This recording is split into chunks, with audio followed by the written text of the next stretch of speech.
Bonjour, je suis Sylvia Résilience et voici mon index ABC.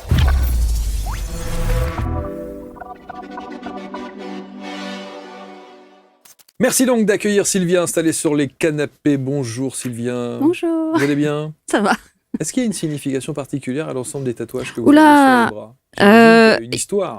c'est généralement le moment où je l'ai fait, c'est le jour où je l'ai fait qui a plus d'histoire que de symbolique que lui-même. Mais il y en a trop pour vous. Bah oui, il y en a Ouais, quelques-uns. non, il y en a pas mal. Bon.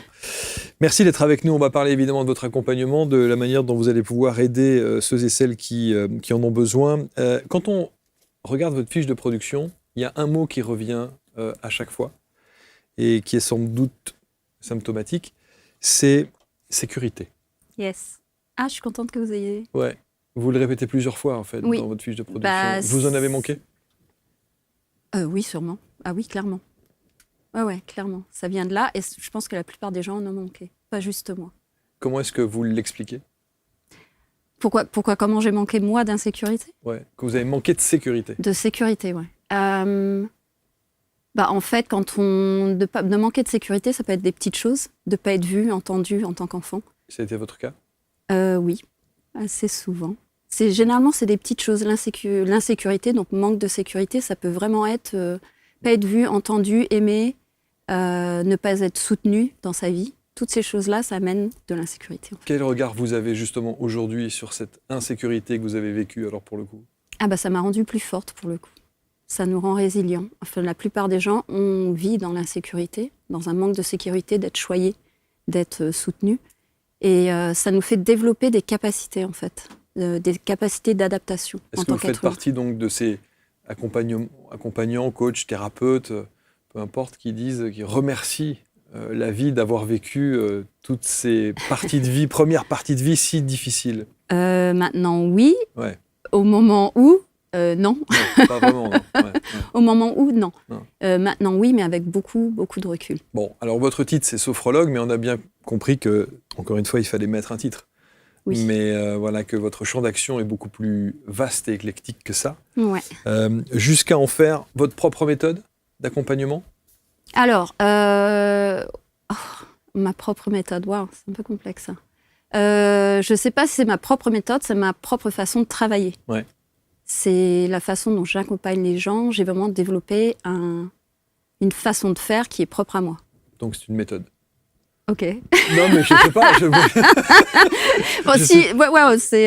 Peu importe. On peut dire, ouais. Peu importe. Mais qui est basée sur les fondamentaux de la sophrologie? Sophrologie et la méthode TRE. Voilà, c'est ce que j'allais vous demander. La méthode TRE, d'où elle vient? Elle vient des États-Unis. Ça veut dire Tension Trauma Release Exercises. Elle a été créée par le docteur David Berceli. Et je m'appuie un peu plus sur la méthode TRE et tout ce qui est trauma informé que sur la sophrologie. La sophrologie, c'était le point de départ. Ouais. Et j'ai évolué vers la méthode TRE et vers un autre accompagnement. Comment expliquer et présenter cette méthode TRE, qui est sans doute pas très très connue en France, si? Non, pas très connue en France. Comment l'expliquer? Alors, en TRE, on utilise 7 exercices qui font venir des tremblements et des mouvements qui sont spontanés, des réflexes naturels du corps. Donc en fait, en TRE, on va reconnecter les gens à un réflexe naturel du corps pour aider le corps à décharger des tensions, traumatismes ou stress. Alors ça, c'est la version simple. Et comment? Alors les 7 exercices vont fatiguer certaines chaînes musculaires. Alors je pense que vous avez déjà fait l'expérience, si vous faites un peu trop d'exercices ou vous fatiguez votre muscle, vous allez sentir des petits tremblements. Ouais. Ou si vous avez froid, vous avez aussi des tremblements. C'est la même chose. On va utiliser ces tremblements. Il y a une partie de neurones dans la moelle épinière qui vont garder ces tremblements, qui vont aider le corps. C'est un réflexe naturel du corps pour décharger. Okay. Et pour réguler le système nerveux. Je vais aller plus loin que juste décharger. Comment vous en arrivez à faire trembler, justement, ces parties du corps, alors? Tout simplement, vraiment, c'est les exercices. Ça prend 2 minutes. Physique? Ouais, des exercices physiques. Ouais, on fait des exercices, vraiment. Mais franchement, on n'a pas besoin de beaucoup fatiguer le corps pour amener ces tremblements. Comme c'est un réflexe, on le réveille. D'accord. Et donc, cette méthode, elle est censée faire quoi alors? Parce qu'une fois qu'on a fait l'exercice physique, il y a effectivement des tremblements sur certaines parties du corps que vous êtes allé travailler, que vous êtes allé activer, stimuler. Et ensuite? Ensuite, on va... généralement, soit on se met allongé, soit assis. Les tremblements vont rester dans le corps. C'est la partie un petit peu surprenante de la méthode. L'effet un peu wow, c'est-à-dire que les tremblements vont rester dans le corps. C'est-à-dire que là, on les a stimulés, on les a fait revenir, ils vont rester dans le corps. Et pendant, alors, de 1 à 20 minutes, on va laisser ces tremblements voyager dans le corps. Alors, il y a tout le cadre qu'il y a autour. C'est pas juste, on fait cet exercice où on tremble, mais on va réguler le système nerveux. C'est-à-dire que c'est un réflexe autonome. C'est nous, j'ai envie de dire, les tremblements, ils appartiennent pas à la méthode, ils appartiennent à votre corps, en fait. Et c'est pas juste des tremblements, c'est aussi des mouvements. Mais ça veut dire quoi? Ça veut dire que les tremblements, en fonction de l'endroit où le corps tremble, révèlent quelque chose? Les tremblements, ils vont voyager à travers les chaînes de fascia. Je sais pas si vous avez... Ouais. Donc, tous les tissus connectifs. Donc, en fait, c'est comme si, quand vous jetez une pierre dans l'eau, il y aura une onde. Donc, les tremblements vont faire voyager ces ondes à travers les fascias. Et les fascias vont sortir de figements et de tensions grâce à ces tremblements. Donc ça, c'est un effet sur les fascias. L'autre effet, c'est le système nerveux autonome. C'est-à-dire que c'est le système nerveux aussi qui va être en action pour réguler tout son système, tout le système. Ouais. Alors, on va évidemment avoir des commentaires de gens à cet instant-là de l'enregistrement disent « Allez, encore une méthode de plus, Exactement. encore un truc supplémentaire, et oui. d'où ça sort, etc. » Sauf que votre corps en a eu besoin à un moment donné. Et que c'est sans doute les diagnostics médicaux qui ont fait que vous en arrivez à l'accompagnante que vous êtes aujourd'hui. Et quand on parle, effectivement, il y a des choses très marquantes de spondylarthrite ankylosante, de la fameuse maladie d'Hashimoto. Là, il n'y a pas de débat. Non, en fait, ouais. C'est ça, en fait, qui a déterminé ce que vous êtes aujourd'hui? Oui, en fait, moi, c'est la compréhension. Quand je suis tombée malade, je voulais comprendre. D'abord, le diagnostic, on vous donne un nom d'une maladie, déjà un nom hyper compliqué, donc vous êtes là. Ouais, c'est ça. Et en fait, moi, j'ai voulu comprendre, bon, c'est quoi déjà? Et déjà, on m'a dit, c'est une maladie auto-immune. Donc déjà, ça m'a dirigée vers, ok, auto-immune, ça veut dire quoi? Ah, c'est le système immunitaire qui part un peu en vrac et qui commence à s'attaquer, c'est ton corps qui attaque une autre partie de ton corps. Ok, donc là, je suis sur une autre piste. Après, je suis sur beaucoup d'inflammation dans le corps. Donc je me dis, ok, pourquoi j'ai de l'inflammation dans le corps? Et en fait, j'ai fait tout ce petit cheminement. Pourquoi de l'inflammation? En fait, quand on regarde le système nerveux et tous les liens entre le stress et le traumatisme, l'inflammation, elle est créée par de stress ou des traumatismes, tout simplement. La question qu'on a envie de vous demander, c'est qu'au moment où tombe ce diagnostic, quel est votre parcours de vie à cet instant? L'effondrement. L'effondrement, ouais. Total. L'effondrement, c'est, je pense, le chemin de beaucoup de personnes. C'est d'abord l'effondrement. Pourquoi moi? Un petit peu la victime, à pleurnicher tous les matins en me disant « Non, c'est pas possible, c'est pas possible ». Et un jour, au bout de l'effondrement, il faut que je fasse quelque chose. Il y a une petite partie de moi qui s'est dit, non, il y a un truc à faire. Et là, il y a justement dans le système nerveux, l'effondrement, c'est une partie du système nerveux qui est tout à fait normale. On appelle ça le dorsal dans la théorie polyvagale. Et après, il y a le côté sympathique. Il y a une petite partie combat qui s'est réveillée en moi, en disant, il y a un truc à faire, va fouiller un petit peu, comprends pourquoi l'inflammation, pourquoi le stress, d'où venait ton stress, d'où venait ton hypervigilance. Et on regarde dans le rétroviseur et on fait un petit état des lieux du corps. Et ce qui s'est passé avant tout ça, en fait. Quand on entend ces mots, alors évidemment, spondylarthrite ankylosante, il y a même des diagnostics, il y a des différents degrés de la spondylarthrite. Oui. Et on sait qu'il y a des médecins qui diagnostiquent cela et qui disent la prochaine étape, c'est la chaise roulante. Oui. Ah oui, non, mais je l'ai senti, oui. Oui, c'est ça. Je me souviens. Hashimoto, c'est quoi déjà? C'est la thyroïde. Ah, c'est la thyroïde. C'est alors une hypothyroïde. Donc c'est la thyroïde qui fonctionne plus. Et c'est dommage parce qu'elle régule tout le métabolisme du corps. Alors on va pas faire de raccourcis comme ça un peu facile. Et encore une fois, on ne se substitue pas à un avis médical. Non, carrément. On est bien d'accord. En revanche, comment est-ce que vous comprenez que c'est votre corps qui vous parle et qui vous dit que vous êtes dans une phase d'effondrement et que de toute façon, si vous ne vous relevez pas, le diagnostic il va se confirmer? Ouais, c'est un cheminement. C'est pas arrivé en 2 jours ou en 3 jours. J'imagine. Donc en fait, après l'effondrement, et en fait, c'est justement les personnes qui m'ont accompagnée, c'est entendre des choses des bonnes personnes. C'est-à-dire que j'étais en Afrique du Sud à ce moment-là, et un de mes docteurs, qui m'a dit, c'est une maladie auto-immune, c'est une partie de toi qui se bat contre toi. Et en fait, c'est tous les petits messages de personnes qui m'ont accompagnée, où je me suis dit, il y a vraiment un truc à faire, il faut que j'aille fouiller dans justement le pourquoi du comment. Il fallait que je comprenne, en fait. Et c'est là où il y a de l'intelligence chez ce médecin et de la pédagogie. C'est de dire, c'est une partie de toi qui se bat contre toi. Cette phrase-là, ouais. elle est forte de sens. Elle est très forte de sens. Parce que pour le coup, on se dit, OK, qu'est-ce qui lutte? Exactement. Mais je savais, comme je n'étais pas bien avant la maladie, C'est pas comme si j'étais quelqu'un... Oui, c'est ça, oui, épanoui. Donc je me suis dit, quand il m'a dit ça, ça m'a planté une petite graine en me disant, ouais, il a raison. Il y avait un truc qui m'a dit, il a raison. Mais il fallait que je fasse beaucoup de travail sur moi pour les fouiller quelle partie de moi n'est pas alignée, en fait. C'est ça. Et n'est pas alignée depuis longtemps. Et même chose pour le dérèglement de la thyroïde ? Oui, parce qu'en fait, généralement, quand on a une maladie auto-immune, le système immunitaire, généralement, on n'en a pas qu'une. Les autres, elles commencent, soit on les avait avant, on les avait juste pas diagnostiquées. Okay. En fait, on se rend compte que quand on en a une, on a souvent une deuxième ou une troisième. Bon, et c'est la sophro qui rentre dans votre vie à ce moment-là, qui est le point de départ ? Le point de départ, la sophro, c'est quand je suis revenue en France, mais avant, j'ai fait quand même pas mal de travail sur moi. J'ai étudié le bouddhisme pendant un petit moment. Il y avait tout ce travail un peu rétrospectif sur les traumatismes avant la sophrologie. Mais en tout cas, lorsque le diagnostic tombe, vous dites tout de suite que ça n'est sûrement pas un accompagnement classique, médical classique. Ah non, parce que médical, c'était tu vas finir dans un fauteuil roulant. Donc je me suis dit, bon, peut-être. Et je le sentais venir, parce que ma maladie était quand même très agressive. Donc ça arrivait à grands pas. Mais je me suis dit que c'était ailleurs. Après, j'avais toujours un intérêt. Je faisais du yoga, je faisais de la méditation. Donc cette partie-là, en moi, y était autre chose. Donc vous faisiez déjà ça avant le diagnostic ? Ouais, moi j'ai toujours été intéressée par le yoga, la méditation. C'était une partie de moi. Okay. J'ai toujours eu vous voyez, je suis couverte de tatous. Je suis pas très traditionnelle comme personne. Donc ce petit truc, autre chose, je l'ai toujours eu.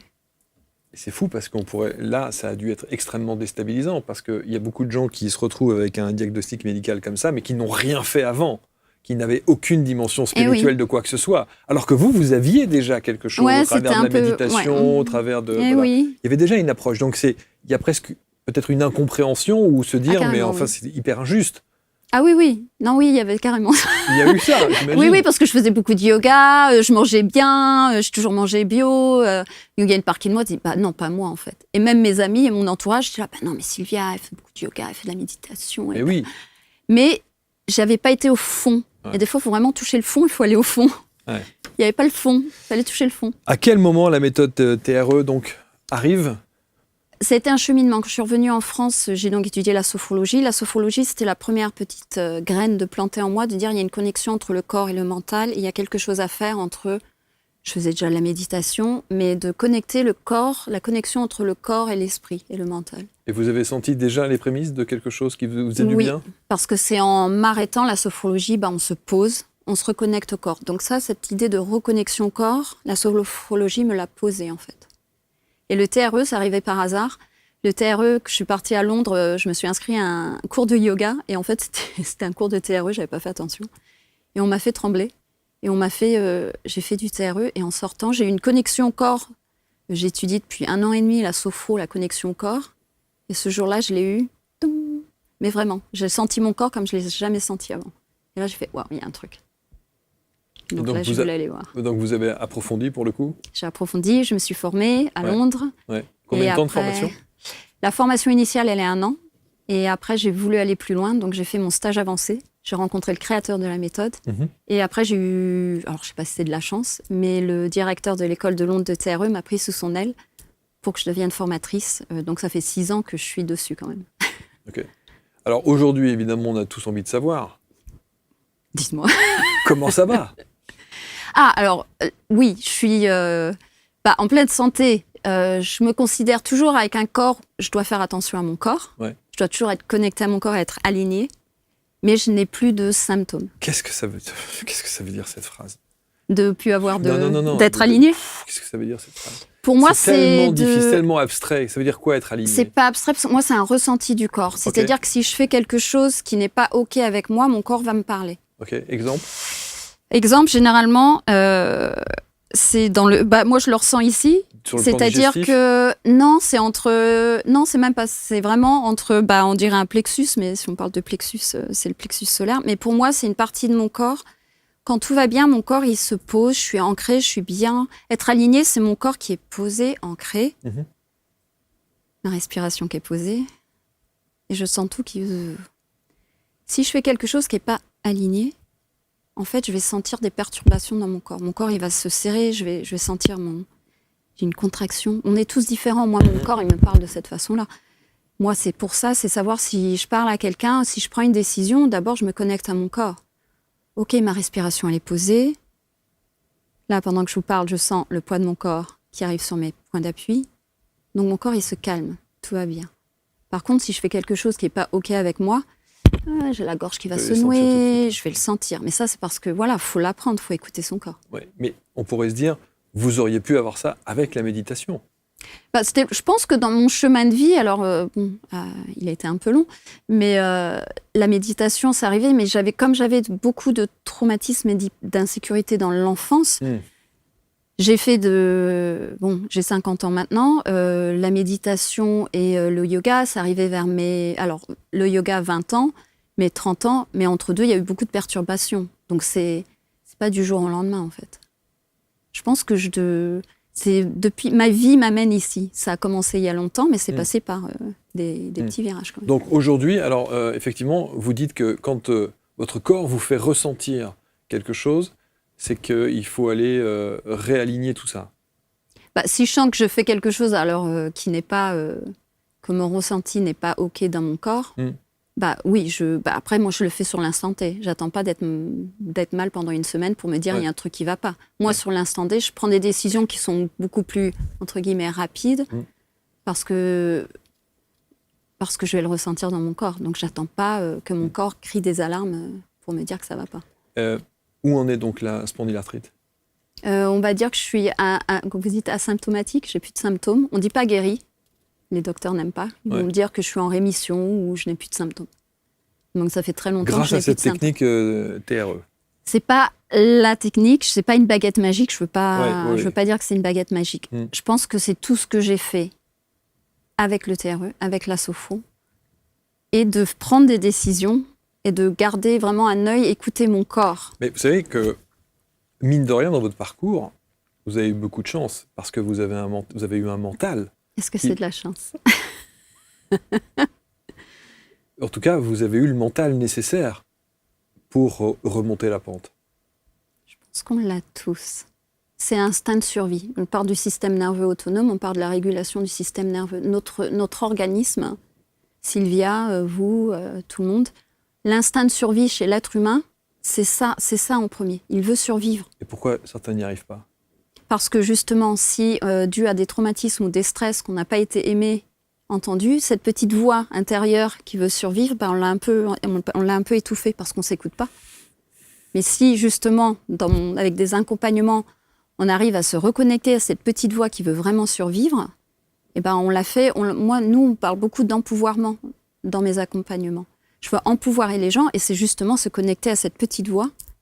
L'être humain, bon pour la planète ou pas, on est une des espèces qui est les plus résilientes. Et donc on a tout ça. Sylvia, elle n'est pas spéciale. Sylvia, elle a juste eu les bonnes personnes, les gens qui ont dit les bonnes choses pour me reconnecter à cette petite voix. Et en effet, donc c'est pour ça que je dis que c'est pas vraiment de la chance, on l'a tous en fait. Donc c'est devenu une sorte de routine rituelle chez vous, ce que vous mettez en place ? Oui, c'est une hygiène de vie. Une hygiène de vie, c'est ça ? Ouais, je me brosse les dents, je mange bien, je tremble, je bouge mon corps, j'écoute mon corps. Ah oui, moi j'ai pas le choix, sinon je retourne au fauteuil roulant. Moi c'est ça que je vois si je continue pas. J'ai pas le luxe. Ouais. Moi c'est ça que je vois. Il y a des gens qui me disent ouais mais parce que j'ai une hygiène de vie assez bonne et on me dit waouh. T'arrives à maintenir, mais moi, dans un sens, j'ai pas le choix. Parce que moi, je me souviens d'être malade. J'ai pas trop envie d'y retourner. Bien sûr.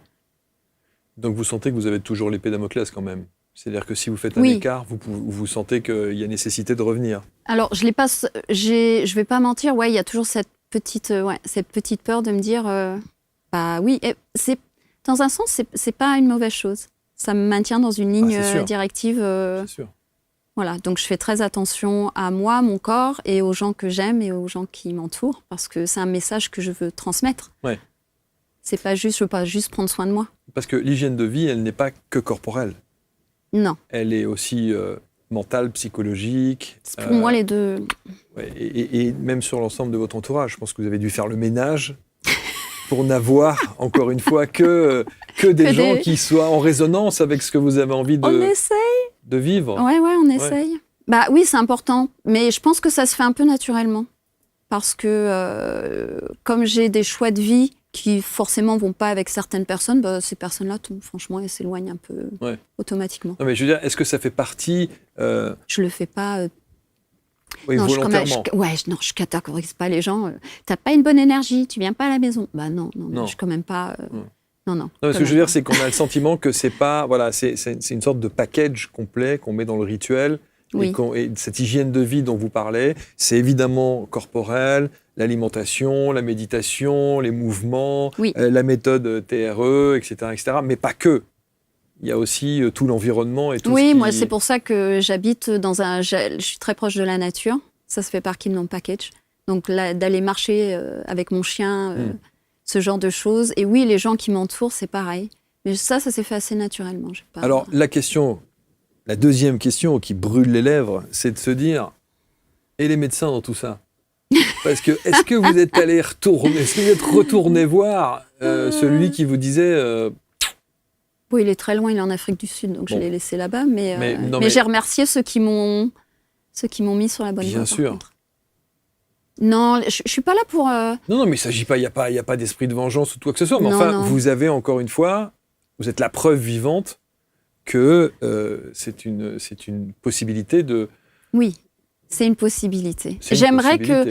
Je trouve ça dommage, en fait, qu'on ne travaille pas tous ensemble. Et moi, ce qui me rend un petit peu... ce qui peut me frustrer ou me rendre triste, c'est qu'un médecin ne propose pas autre chose. Qu'on ne travaille pas tous ensemble, en fait. C'est dommage. Parce qu'en fait, c'est tous ensemble, encore une fois, que l'on pourrait faire avancer les choses. Ça, je trouve ça dommage. Après, le médecin, le mien... Vous avez eu droit au traitement? Vous avez eu droit à tout ça? Alors, comme j'étais pas en France, c'est traitement différent. Mais oui, j'étais sous des médicaments très très forts, sous des trucs qui justement me rendaient encore plus mal, parce qu'il y avait les side effects, les effets secondaires des médicaments, et du coup, non, ça me rendait plus malade. Donc c'est pour ça qu'au bout d'un moment, c'était pas, encore une fois, aligné avec moi. Donc aujourd'hui, non seulement vous êtes praticien, vous formez? Je forme. Ça, c'est ma grande passion. Je veux transmettre. Alors, pour qui? Généralement, c'est des gens qui sont déjà dans l'accompagnement, donc thérapeutes. J'ai des psys, j'ai des ostéos. Bah oui, des kinés. Alors kinés, j'ai pas encore, mais kinés, ça parlerait. Psy, ostéo, j'ai eu des médecins, j'ai eu des gens dans l'énergétique. Non, franchement, j'ai... Et donc, on part sur un cursus d'1 an? 1 an minimum, jusqu'à 18 mois.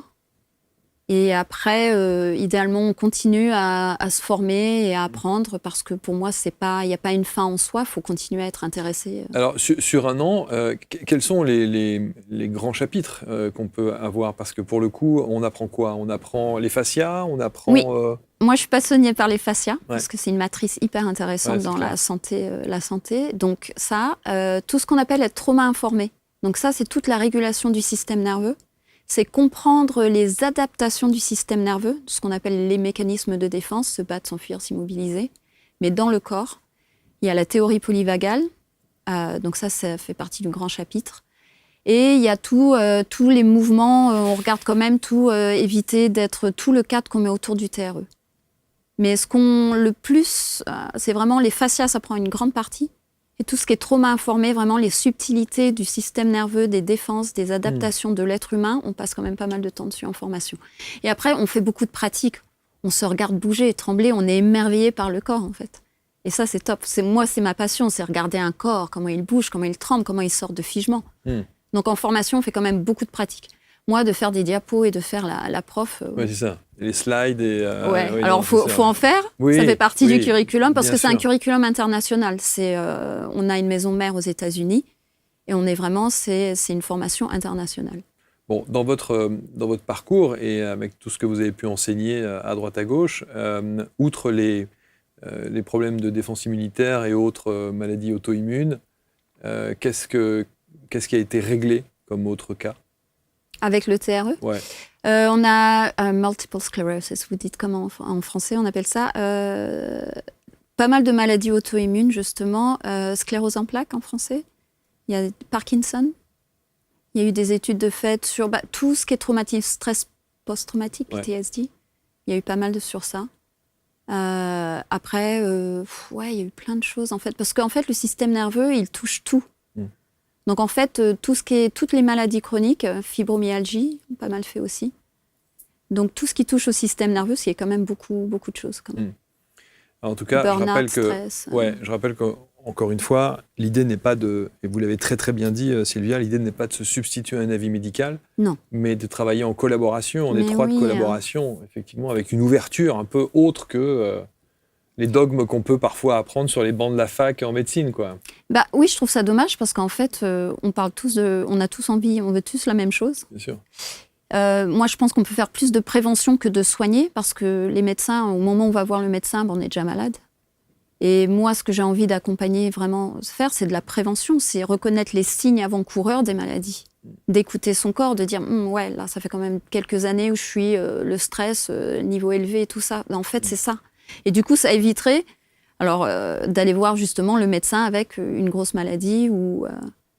C'est vraiment, moi, c'est le truc de la prévention qui me passionne. C'est dommage, on attend d'être malade. Prévenir avant de... je sais pas. Guérir. De guérir. Non, mais c'est vrai qu'on n'a pas ce réflexe-là. En Asie, ils l'ont beaucoup plus. Oui, j'allais le dire, c'est notre culture. Oui, on n'a pas ce réflexe-là. On soigne, nous. Oui, c'est vrai. Et c'est dommage parce que, en fait, en écoutant le corps, moi, c'est aussi pour ça, dans les formations, j'en parle beaucoup, c'est écouter le corps. L'accompagnement, c'est qu'est-ce que votre corps vous dit. Attendez pas qu'ils tombent malades, c'est quand même dommage. Moi, les gens, ils viennent me voir, c'est pareil, ils sont généralement en burn-out ou stress post-traumatique. Ouais. Mais il y avait des signes avant, il y avait des signaux. Bien sûr. Et on n'apprend pas aux enfants, aux jeunes adultes. Moi, si on m'avait dit, ouais, là, t'es en hyper-vigilance depuis que t'as l'âge de 12 ans, j'aurais peut-être dit, ouais, peut-être que je fasse quelque chose, en fait. Et c'est dommage. Donc après, voilà, c'est toute une culture à changer, donc pas évident. Mais ça veut dire qu'en fait, la méthode TRE, on est sur le constat et on va essayer effectivement d'endiguer. Mais on ne va pas rechercher la problématique. Non, moi, on ne remonte pas jusqu'au trauma ou des choses comme ça. On n'en a pas besoin pour la méthode. Okay. Donc déjà, ça peut soulager une certaine partie de la population qui n'a peut-être pas envie de parler de ce qui leur est arrivé. De revivre quelque chose. Voilà, exactement. Donc nous, on n'en a pas besoin. Moi, je vais juste regarder le corps aujourd'hui. Qu'est-ce qui se passe? Qu'est-ce qu'il y a dans votre corps aujourd'hui? Donc ça soulage pas mal de personnes qui ont généralement déjà fait un parcours psy depuis quelques années, qui sont là, ouais, bah, si c'est pour parler de ci et de ça. Maintenant, en fait, on va voir qu'est-ce qui reste dans votre corps. Et comment on peut aider votre corps aujourd'hui, l'accompagner en retrouvant de la sécurité que vous n'avez pas eu avant. Il y a tout ce lien, en fait. C'est ça qui est important, qu'il faut comprendre aussi dans le TRE. Il y a une méthode, hein. La méthode, elle est top, mais il y a tout ce qui est autour, le lien entre avec votre thérapeute, avec la personne qui vous accompagne. Retrouver la sécurité dans le lien avec l'être humain, c'est la clé aussi. Une bonne méthode dans les mauvaises mains avec... C'est sûr. Sert pas à grand-chose. Il y a un référencement officiel de praticiens TRE? On a une maison mère TFA. Ouais. Donc quand on est certifié avec la méthode TRE, on est certifié par TFA aux États-Unis. Et après, en France, je suis la seule formatrice. Je serais curieux de voir une posture. Une posture physique c'est comme par exemple, vous savez, dans certaines activités sportives douces, on parle faire la chaise, par exemple. Yes, on l'a fait aussi, nous. On fait ça aussi. Ouais. Et ça aussi, c'est le genre d'exercice qu'on doit faire. Alors, je dis c'est une chaise tranquille au bord de la mer. Hein, c'est pas la chaise en mode. C'est des exercices très simples, des mouvements. Je veux pas que les gens y pensent qu'ils ont besoin d'aller faire. Pour en arriver à voir les gens qui tremblent. Vous serez surpris. C'est vrai. Franchement. Vous serez très surpris qu'on n'a pas besoin de temps. Parce que ce réflexe, il est vraiment il est là. Il est à fleur de peau, ce réflexe. Je n'ai pas besoin de faire beaucoup. Parce que les gens, il faut penser que la vie de tous les jours, les gens, ils sont déjà activés, ils sont déjà à fond. Je ne sais pas si vous avez remarqué, vous habitez à Paris. Les gens sont quand même assez à fond. Donc, moi, j'arrive, je n'ai pas besoin de faire grand-chose pour stimuler un corps. Le corps, il est déjà... C'est comme la bouteille de coca. Elle est bien secouée. Moi, j'arrive, j'ouvre un tout petit peu le capuchon. Elle est déjà bien secouée. Donc, franchement, les mouvements, ils sont simples. Il n'y a pas besoin d'aller très loin. Le réflexe, il arrive très, très facilement. Bon, j'imagine qu'on peut faire ça qu'en présentiel. Non, je travaille en ligne principalement. Vous pouvez faire ça en ouais, il n'y a pas besoin. Oui. Moi, je travaille principalement en ligne, tout simplement parce que les gens, ils sont chez eux, dans leur confort. Donc déjà, il y a un truc de sécurité qui est très important.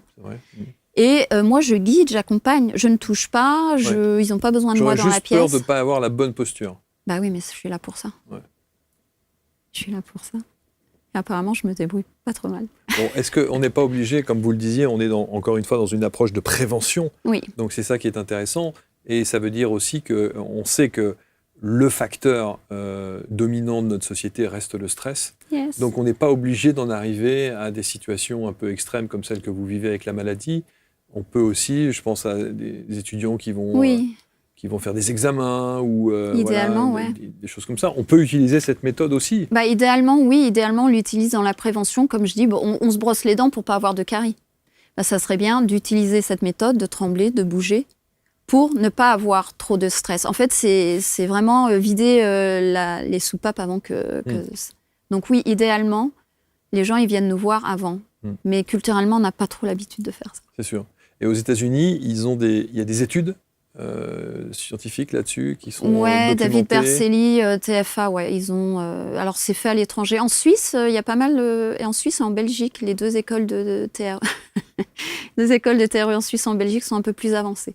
En France, on est un petit peu en retard. Mais oui, on a des papiers de recherche sur le TRE. Ouais, ça, c'est important aussi. Parce que oui. En France, alors, on aime bien sécuriser un peu les choses. Moi aussi, franchement, ça m'a sécurisé aussi. Moi, je suis pas... moi, j'avais besoin de quelque chose qui était ancré, qui était un peu scientifique, qui avait une explication. Pourquoi les tremblements ? Il y a des neurones dans la moelle épinière, ça s'appelle les CPG, qui dirigent les mouvements tout autonomes et des réflexes du corps. Et c'est eux qui amènent ces mouvements. Donc moi, j'avais besoin aussi de ce bagage un peu scientifique et qui avait des explications. C'est pas juste, on va t'allonger, tu trembles, on te regarde. Non. On est quand même loin de la sophro. Hein. Non. Non, parce qu'en sophro, on se pose, on connecte le corps, on écoute le corps.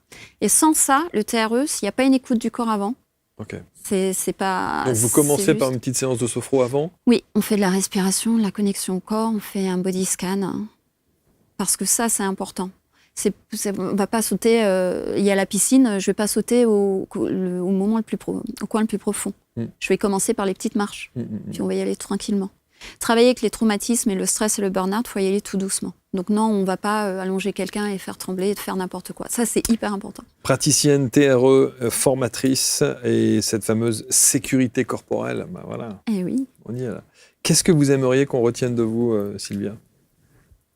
Que mon chemin, il n'est pas unique et qu'il y a beaucoup de gens qui traversent ce que j'ai traversé. Et qui ont écrit d'ailleurs là-dessus. J'ai une pensée pour Nathalie Balassé, par exemple, qui a écrit un livre sur... elle a exactement le même parcours que vous. Et pareil. Alors, elle n'a pas fait la méthode TRE, mais en tout cas, elle a suivi un autre cursus qui lui a permis de sortir de l'ornière un peu. Ouais. J'ai envie que les gens ils savent qu'ils ont les ressources en eux pour aller mieux. Nous, on accompagne, mais on reconnecte les gens à leurs ressources. Donc, voilà, ce petit instinct de survie, on l'a tous. Il est là. Il faut s'y raccrocher. Il faut le faire, il faut le nourrir. Il faut l'arroser comme une belle plante. Et on a les ressources en nous. On a juste besoin de se connecter, d'écouter le corps, en fait. Bon. Londres, c'est fini. Cape Town, c'est fini. Non, jamais. Mon fils est là-bas. C'est vrai. Bon, j'y vais tous les ans. J'adore. Mais non, les voyages, c'est pas fini. Non. Mais du coup... il n'y a plus de douleur particulière, c'est dès l'instant où vous ressentez un truc, hop. Ouais, non, franchement, c'est... dès que je ressens un petit truc, hop. Le bon réflexe.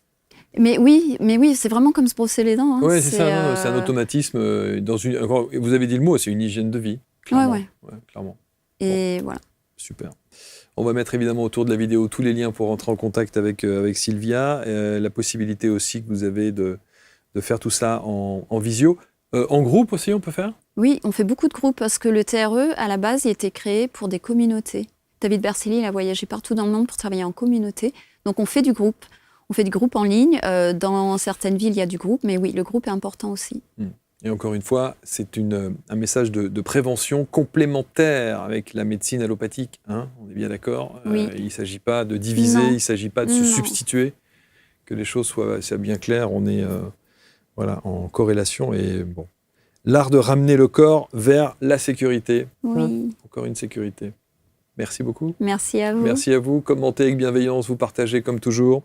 Et prenez rendez-vous avec Sylvia. Testez, ne serait-ce que pour voir de quelle manière, avant de peut-être ensuite devenir praticien, accompagnant ou thérapeute, peu importe. Mais l'idée, c'est encore une fois de se sentir bien et d'anticiper les choses. Prenez soin de vous, commentez donc et on se retrouve très vite pour un prochain Portrait Index. Merci à tous.